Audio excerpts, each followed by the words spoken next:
వచ్చావా తల్లి? రారా, సొమ్ము కోసమేనా? అవును. పేరంటంలో మంగళహారతి పాడినట్టు పతివ్రతలా తయారయ్యి పాడితే క్లబ్ కస్టమర్స్ రావడం లేదు, కష్టాలు వస్తున్నాయి. అందుకని నా మాట విని. చూడండి, మీ మాట వినే తీరిక ఓపిక నాకు లేవు.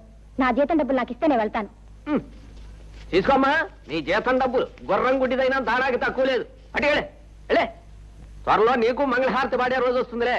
నాన్నగారు వచ్చావమ్మా, ఇంటి వేళ కాస్త ఆలస్యమైనట్టుంది. క్లబ్ లో ప్రోగ్రాం అయిపోయిన తర్వాత బజార్కి వెళ్ళాను నాన్నగారు. మీరు ఈ మధ్య మరీ నీరసంగా కనిపిస్తున్నారని ఈ టానిక్లు అవి తీసుకొచ్చాను. ఏ కన్న తండ్రి అయినా తన కష్టంతో ఆడపిల్లను బ్రతికించాలి గాని ఆడపిల్ల కష్టంతో తను బతకూడదమ్మా.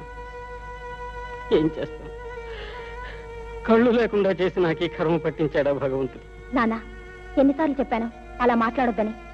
ఒక కుటుంబంలో శక్తి ఉన్న వాళ్ళు సంపాదిస్తారు, మిగిలిన వాళ్ళని పోషిస్తారు. అది ఆడపిల్ల కావచ్చు, మగపిల్లవాడు కావచ్చు. దాంట్లో తప్పే ఉంది. నేను సంపాదించేది నా వాళ్ళ కోసమే కానీ పరాయి వాళ్ళ కోసమేం కాదుగా. Correct sister. ఆహా, స్కాచ్ విస్కీ లాంటి మాట చెప్పావు. సంపాదన నీ వాళ్ళ కోసమే అన్నావు గనక ఏది ఈ అన్నయ్య కోసం అర్జెంటుగా ఓ 50 రూపాయలు కొట్టించు. చెయ్యి, సిగ్గులేదురా? నీకంటే చిన్నది ఆడపిల్ల సంపాదించి పెడుతుంటే ఆ డబ్బుతో తాగి తమనా ఆడతావా? మగవాడంటే కష్టపడి తల్లిదండ్రులు పోషించాలరా, పశువులాగా. నాన్న, పశువు గిసువు అనొద్దు నాన్న. నన్ను పశువు అంటే నిన్ను కూడా ఆ జాతి కింద జమ కట్టాల్సి ఉంటుంది. నాన్న, అనవసరంగా ఆవేశపడకండి. అన్నయ్య, ఇదిగో ఇది తీసుకెళ్ళు.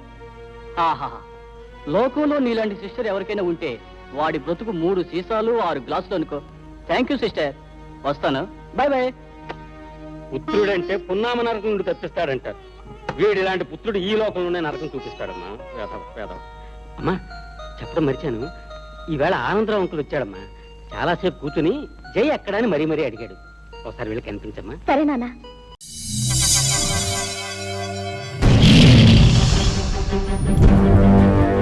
ఒకడొచ్చి నేను పులి అంటే కింద పైన మూసుకొని కూర్చోవాలి.